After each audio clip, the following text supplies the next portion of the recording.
Certain things that you need to have to make cold calls very effective. So in today's video, I'm going to walk you through the components you need to have of a cold call. If you're someone who does a lot of cold calling, you're a salesperson, this video is going to be very beneficial to you. Our previous video was on the psychology of cold calling. That was yesterday's video. If you haven't watched that, that would be so good for you to watch it, because the psychology you have, the mindset you have towards cold calling prepares you for cold calling. In cold calling, 80% of your success is psychology. Only 20% are the strategies. Now, I talked about psychology yesterday, which is 80%. I'm going to talk a little bit about the strategies. This has to do with your level of preparation and some things you need to put in place to make cold calls very effective.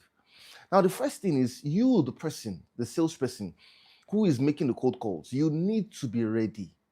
What do I mean by you need to be ready?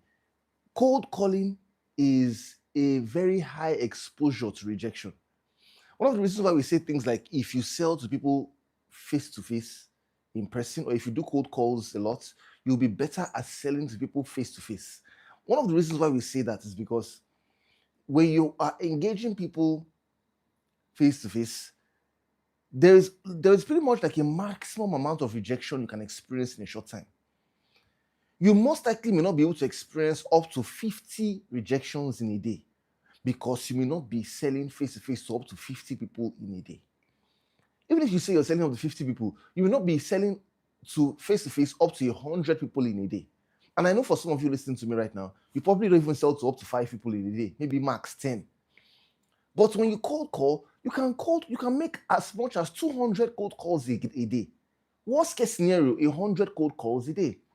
So you can imagine experiencing rejection back to back 100 times versus someone who doesn't do any cold call at all and only faces prospects, maybe 5 prospects a day, probably experiences 4 rejections or maybe 5 that day. You can't experience their growth rates. You can't experience their capacity to build rejection muscles. You can't compare the two. So first things first, understand that you are the most important factor here as a salesperson when it comes to cold calling. So you must take care of yourself. You must rest properly. I tell salespeople, see, sleep is very important to a salesperson. When you receive an email from a prospect, for example, don't respond the night you receive it. Maybe you're negotiating a particular offer and the client has given you a counter offer that looks so ridiculous to you. Don't that night, after you've come back from work, you've finished with all your sales meetings, you're fagged out, you're tired, you now respond to the email. No, calm down, relax, get to bed, wake up in the morning, then respond. You will find out that you will respond more intelligently, you will respond a lot better, and you'll be happier with your response. So what I'm trying to tell you is the importance of sleep. Sleep is so key. I'll give you a story about sleep.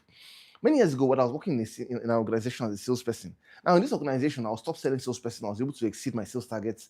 I was sent for the World Cup and all expense paid trip.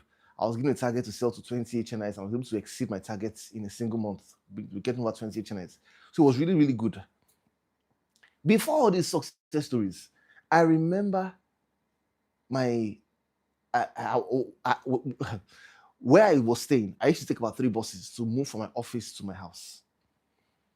So one day, I decided to join a colleague to drop me off at home because he was staying not too far from where I was staying.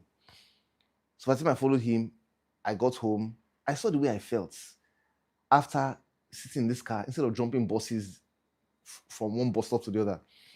So I thought, okay, maybe I can get someone to drop me in the morning, then I'll be following this guy at night.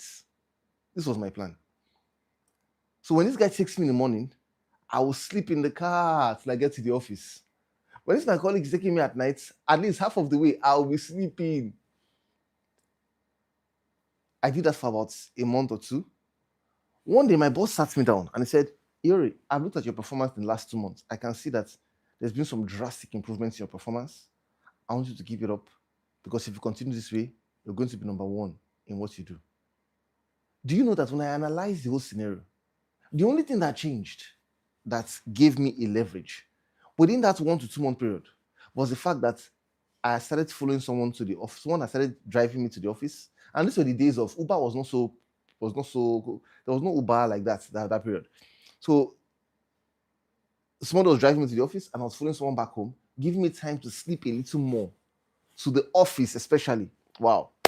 Ladies and gentlemen, that was a distinct factor. Since that day, I prioritize sleeping properly. Now, I'm not telling you to be sleeping too much, right? There's scientifically, there's a guideline on how to sleep and how long to sleep. That's not the focus of today's video. But I'm just saying the importance of you resting properly. When you rest properly, you will be able to handle rejection better. Another thing is eating properly. See, don't do on a cold call when you're very hungry. It would be nice to do cold calling in the morning when you're fresh. Don't say things like, but morning is not a good time for cold calling. Ladies and gentlemen, there is no good time for cold calling. There is no bad time for cold calling. Why? Because in the first place, you don't even know who you're cold calling. See, in cold calling, there are two types of lists. And this will take me to my next point, your list. Your list. Apart from resting well and eating well, you need to prioritize having a list. You cannot be cold calling. You can't go on the internet, you Google, you see a number, you cold call. You wait again, you Google, look for another number, you cold call. Later again, you check for another number. That's not how it works. You need to have a list so that you can cold call back to back. You can call back to back, no pausing. It is the pause that makes you analyze the conversation and analyze the rejection and internalize the rejection. No pausing.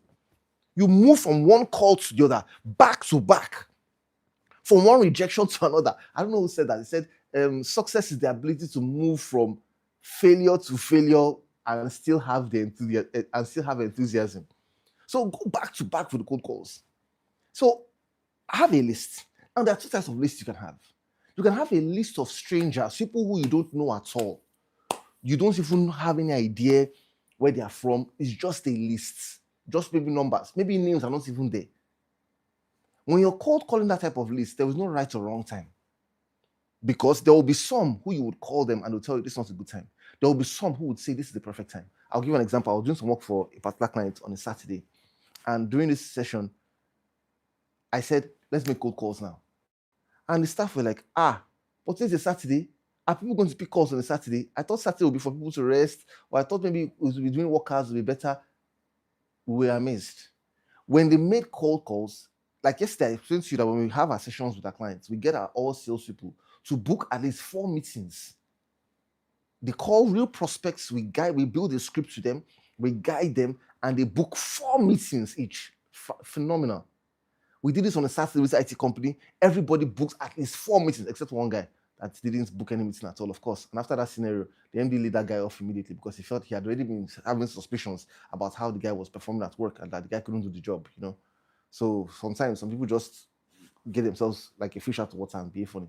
But the point was that by the time we started making cold calls, let me tell you the response of prospects. Some people will say things like, but it's a Saturday. Why didn't you call me during work hours? Today's my rest day. They reschedule appointments for the work hours. They will call some will say, well, thank God you reached me today because I'm not able to pick calls during work hours. So today's a good time. Let's just conclude this. Amazing. There's some that would say, okay, well, I'm resting now, but let's talk. You see? So there is really because the list is a general list, there's no right or wrong time. That's why I say sometimes the best time to cold call is in the morning when you're fresh. Not in the afternoon when you feel the pressure of the day is already hitting. You're already thinking about the fact that I've not booked enough meetings, I've not met my targets for the day, or you're kind of hungry because of the stress, or you're tired. Mornings, pretty much. And now I'm not telling you that if you're going to cold call in the afternoon, fine. If you're going to cold call in the evening, fine. There are some other things that would help you. My next point, your scripts. If you have a script, your script will take away the emotions and help you engage with precision. I was running a training program yesterday, and as I was speaking, I saw the faces of all the participants when it started. By the time I was done, I saw their faces, some of them were exhausted because so much information and so much new actions they had to do and so many activities during the session. So I told one of them, I said, with the way you look like this right now, if I get you on a cold call with your prospect, you will probably say the wrong thing. Maybe not in content, but in the wrong tone of voice. I said, but if you have a script, irrespective of how you are feeling, you can use that script to channel your conversation to success. I'll spend more time talking about the scripts, maybe in another video. Now, the next thing you need to also have, ladies and gentlemen, is your phone. Load up your phone with airtime. Make sure that your phone, you can listen to the person without doing this. Some people, when they're on the phone, they say they always hold their phone like this. Because maybe there's something wrong with the audio or something. Make sure you can put your phone in your ears and speak. Now, note that you don't need to have a quiet place, because anywhere you find yourself, because of how intelligent phones are right now, you can be able to make cold calls and make cold calls successfully. So thank you for watching today's video. If you haven't liked, please like this video. Please share with others as well. If you haven't subscribed, you can subscribe here. If you haven't watched this next video, you can watch the next video. I look forward to seeing you in the next video. Thanks so much for watching. I'll talk to you soon.